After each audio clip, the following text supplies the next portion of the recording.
Il ne s'agit plus de lutter contre le changement climatique, mais de s'y adapter dans ADEME.fr de septembre 2020. Que nous dit l'ADEME?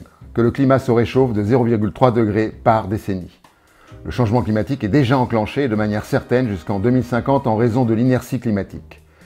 Que nous sommes sur une trajectoire d'un réchauffement à 4 degrés avec son cortège effrayant de conséquences.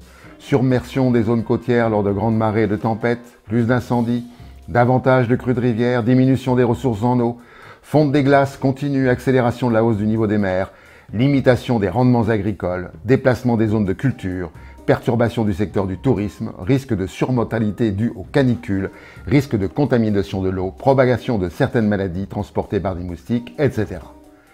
S'ensuivent une vingtaine de pages qui décrit par le menu les possibilités pour nos sociétés de s'adapter à de tels bouleversements, tout en conservant toutefois les activités telles que nous les connaissons. Et c'est là que le bas blesse. Pour l'ADEME, le changement climatique peut être absorbé par nos sociétés business as usual, en changeant par-ci, par-là quelques pratiques, mais sans toucher fondamentalement aux causes profondes.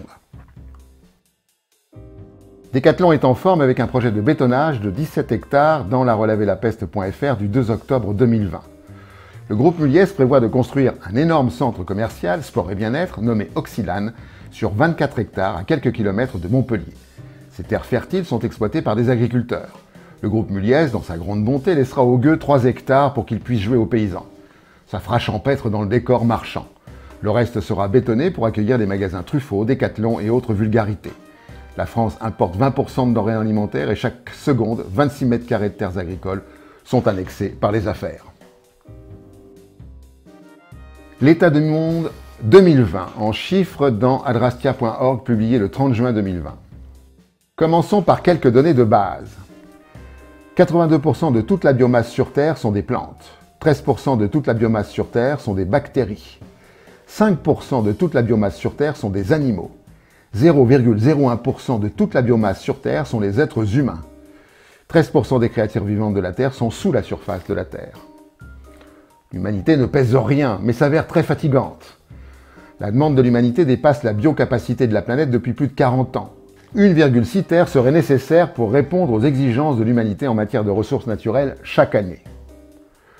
Le document passe en revue l'ensemble des données nécessaires à une meilleure compréhension de ce qui arrive à l'humanité et à la planète, au travers de thèmes comme par exemple la démographie, la pauvreté, la sécurité alimentaire, les maladies, les guerres, les ressources en eau, la biodiversité, l'agriculture, le climat, bref, un panorama complet de l'état de la planète et de ses habitants humains et non humains.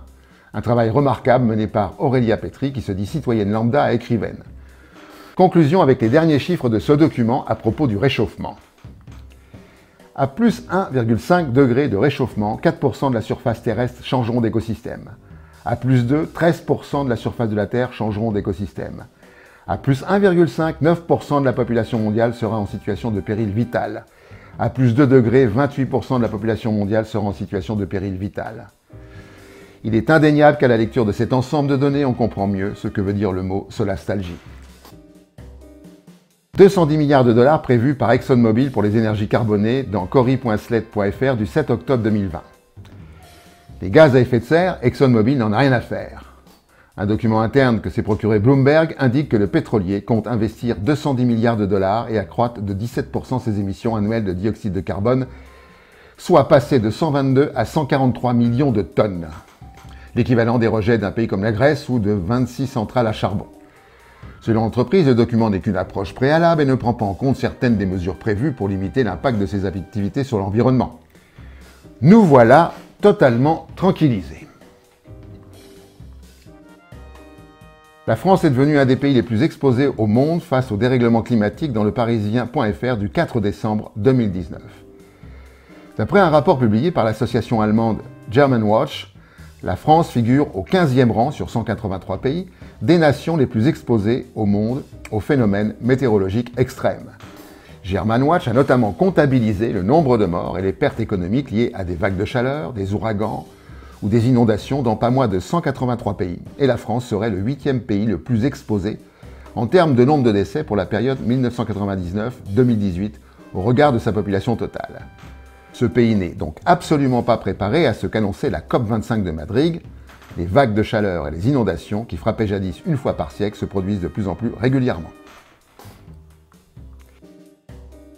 Et pour finir, la connerie de la semaine. À la prochaine fois.